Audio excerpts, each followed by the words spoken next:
और सबसे पहला मेरा सवाल आपसे यही है, क्योंकि आपका नाम नवीन है और आगरा शहर को नवीन बनाने में आपका बहुत बड़ा योगदान है। तो अब आगे किस तरीके से इसका रोडमैप है और आगे किस तरीके से किस सुझाव पर काम किया जा रहा है? देखिए, आगरा काफी कुछ बदला हुआ शहर अब दिखने लगा है। 2014 से पहले के आगरा को आप देखेंगे और 2024 और 25 के आगरा को आप देखिए, बहुत बदलाव हुआ है। कई लोग जो पहले 10 वर्ष बाद 15 वर्ष के बाद आगरा आ रहे हैं तो कह रहे हैं कि आगरा तो पहचान में नहीं आता है। और उसके लिए जो प्रेरणा हमें मिली, हमारे प्रधानमंत्री जी की प्रेरणा, हमारे मुख्यमंत्री जी की प्रेरणा से बहुत कुछ बदलाव आगरा में हुआ। और जब मैं मेयर था आगरे का, तो उस वक्त पे स्मार्ट सिटी योजना माननीय प्रधानमंत्री जी की आशीर्वाद से और मुख्यमंत्री जी की सहयोग से हमने यहाँ लागू की और उसे पूरा किया। आगरा नगर निगम में 100 वार्ड है। 100 वार्ड में ये योजना 10 वार्डों में लागू हुई और वो 10 वार्ड थे ताजमहल के चारों तरफ वाले वार्ड, यानी कि आगरे का 10% हिस्से को एक बदलने का जो एक अभियान था माननीय प्रधानमंत्री माननीय मुख्यमंत्री जी का, वो हमने उसे पूरा किया। आप देखिए, उन 10 वार्डों में 24 घंटे लाइट आती है, 24 घंटे पानी मिलता है, सीवर लाइन की 100% में व्यवस्था है और सफाई 24 घंटे सफाई होती है। कहीं कोई कूड़े का ढेर नहीं मिलेगा। ये तमाम तरह के विकास के जो कार्य हुए, वो 10 वार्ड को पूर्ण विकास करके हमने दिखाया और वास्तव में डबल इंजन की सरकार का लाभ मिलता है। आज उत्तर प्रदेश की सरकार और केंद्र की सरकार में भारतीय जनता पार्टी के हमारे नेता हैं और जब भी कोई विकास की बात आगरा के लिए आती है और ये तैयार रहते हैं और भरपूर लाभ मिलता है। आप देखो कि मेट्रो ट्रेन आगरे का, अगर मेट्रो नहीं आई भविष्य में लेट हो जाती तो यातायात की जबरदस्त समस्या पैदा हो जाती। मेट्रो का पूरा जाल बिछ रहा है हमारे यहाँ पर और मेट्रो की इतनी अच्छे तरह से लाइन डाली जा रही है, कोई अव्यवस्था नहीं है, कोई धूल नहीं हो रही है, पॉल्यूशन नहीं हो रहा है, सारे पॉल्यूशन रहित काम मेट्रो के द्वारा यहाँ चलाए जा रहे हैं।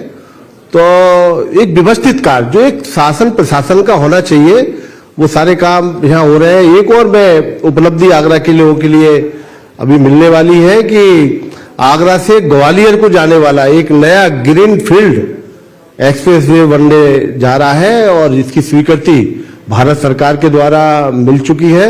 जो पुराना आगरा से ग्वालियर वाला मार्ग है, उससे अलग हटके एक नया मार्ग की स्वीकृति अभी हुई है और उसमें लगभग 2000 करोड़ रुपए का योजना की स्वीकृति हमारे प्रधानमंत्री जी ने इसे दिया है। तो वो कार्य भी बहुत जल्दी यहाँ पर प्रारंभ होगा और अनेक प्रकार के विकास के कार्य हुए आगरा में। और आगरा में कहीं डलावर देखने को नहीं मिलेगा आपको।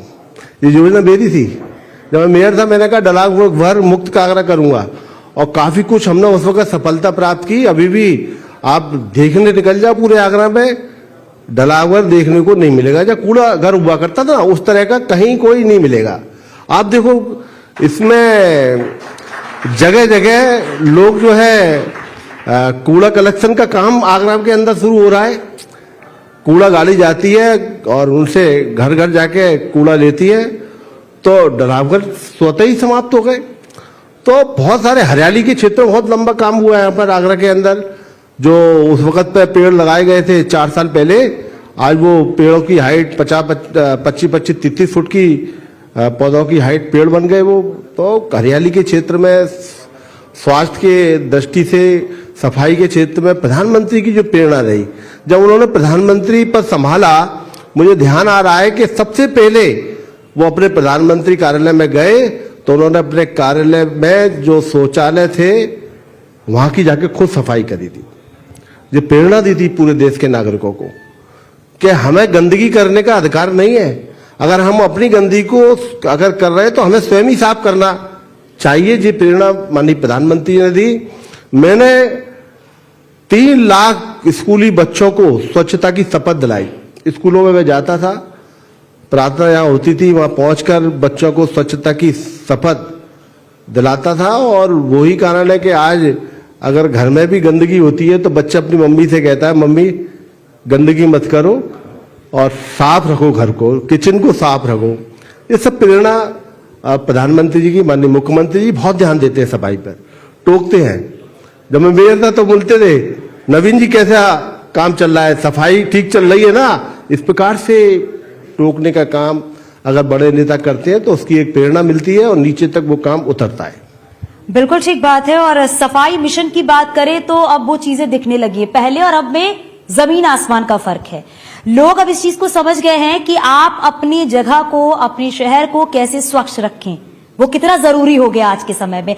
और वाकई जिस तरीके से भी आपने बताया कि प्रधानमंत्री ने जिस तरीके से सफाई अभियान को आगे बढ़ाया और उसकी झलक जो है वो हर जगह दिखने लगी है। लेकिन नवीन जी, क्योंकि आगरा ताज नगरी है, मोहब्बत की नगरी है, इसमें देखा जाता है कि हर दिन पर्यटन की संख्या बढ़ रही है, लेकिन आगे पर्यटक लाने के लिए किस तरीके से सरकार काम कर रही है? देखिए,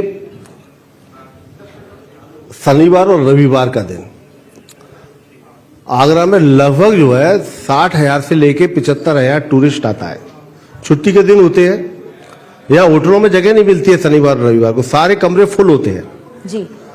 और जब ये जमुना एक्सप्रेस वे और ये नई रिंग रोड बनी है, ये सारा टूरिस्ट दिल्ली, कानपुर, बहुत दूर दूर से चलकर, पहले टूरिस्ट जमुना किनारा होके आता था और ताजमहल पहुंचते थे। तो आप समझिए कि लोकल लोगों को निकलना मुश्किल हो जाता शनिवार और रविवार के दिन।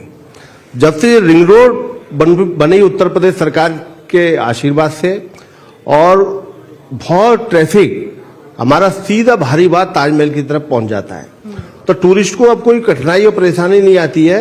और टूरिस्ट की सुविधा के लिए हमारे माननीय मुख्यमंत्री जी के द्वारा भी बहुत ध्यान दिया जाता है और यहाँ के जिला प्रशासन के जो अधिकारी हैं वह भी लगकर बड़ी निगरानी रखते हैं। कहीं कोई ट्रैफिक की समस्या नहीं होती है, इतने सारी गाड़ियां आती हैं और कारों से आते हैं, बसों से आते हैं, तो सब ठीक है, अच्छी तरह से टूरिस्ट को या कोई कठिनाई का सामना नहीं करना पड़ता है।